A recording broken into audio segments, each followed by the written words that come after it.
One world, our chance to save the planet. One sky, one sun, one moon, one world.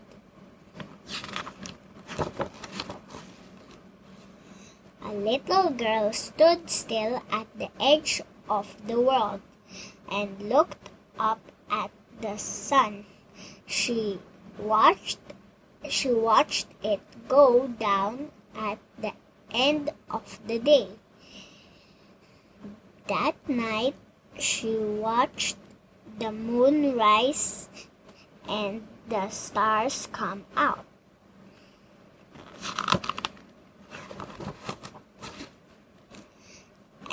And as she watched, she thought of all the creatures who lived under the sky, the animals who shared the warmth of the sun and bathed in the soft silver light of the moon.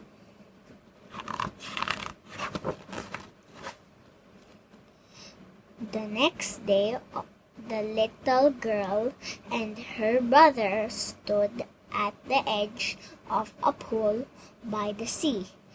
They looked into the clear water. The rocks in the pool stood like mountains, their peaks white with old barnacles.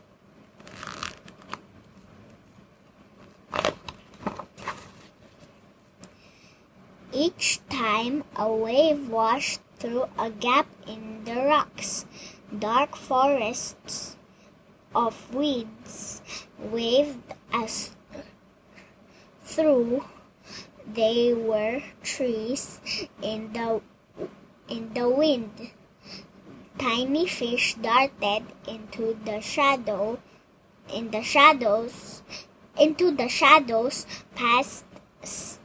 past sea anemones like flowers in a secret garden. "Look at that tin can," cried the boy. "It's a sunken ship full of buried treasure."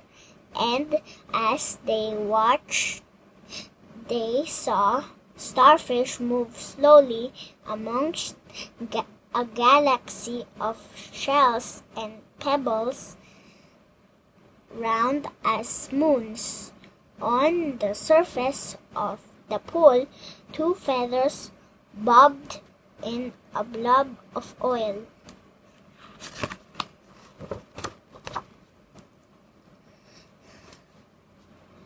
The girl dipped her bucket into the pool and half filled it with water. She dropped a little sand into the bucket and watched it drift down to the bottom. Her brother found stones covered in seaweed and put them in the bucket. Together, the children watched the leaves swaying in the water.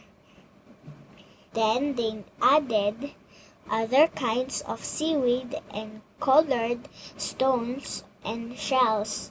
They admired their tiny new world, but it still needed something. It needed more life. So the boy chased a shrimp with his net. He imagined the shrimp was a whale.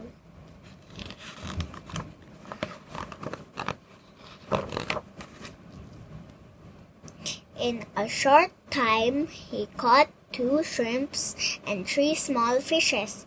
He dropped them carefully into the bucket and watched them swim around.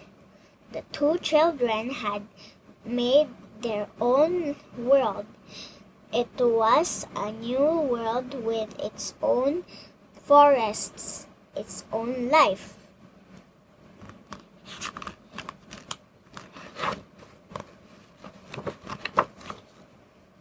Together they held their world in their hands.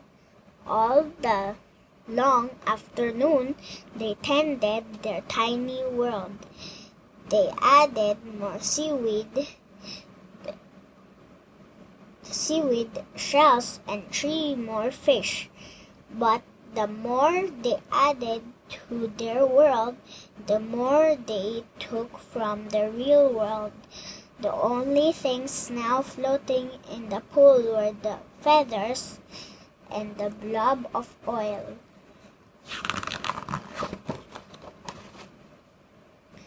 The oil had now spread across the surface and formed a rainbow over the upturned sky of the pool.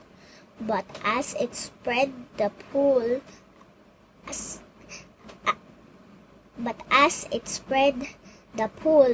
began to turn a cloudy, and the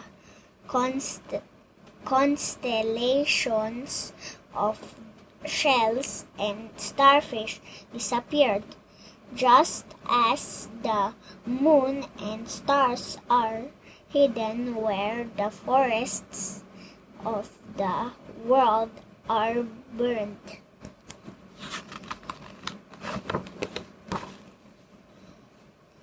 The pool, which had reminded the children of beauty of the world, now showed how easily it could be spoiled.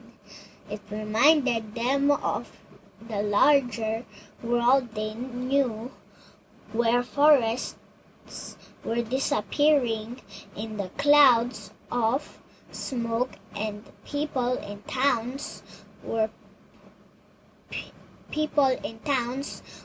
poisoning the land and the seas, a world where creatures, even in far-off snows and the deepest oceans, were not safe.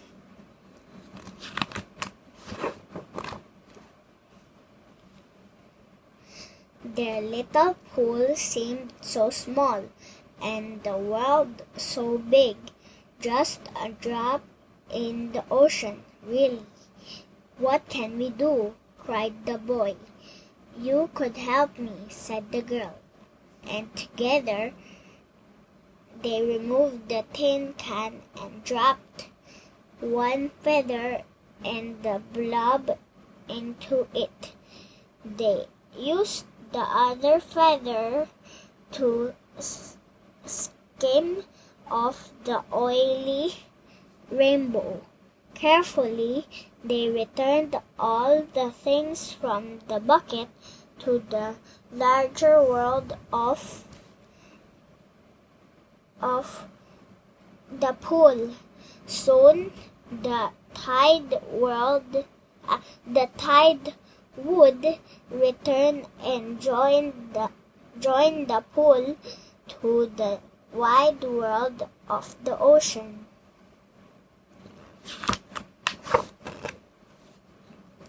The children left the beach as the day cooled and the sun sank into the sea.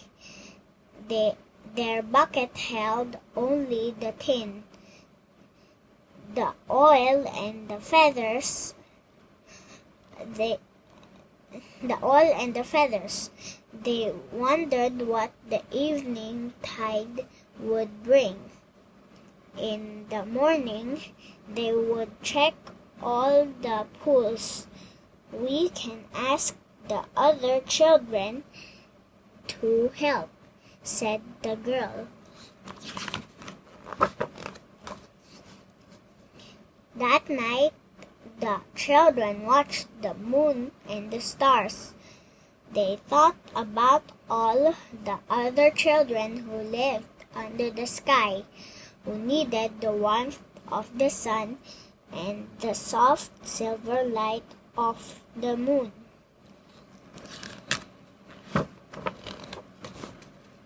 They all lived on one world, and that world too they held in their hands. The end. One world, our chance to save the planet.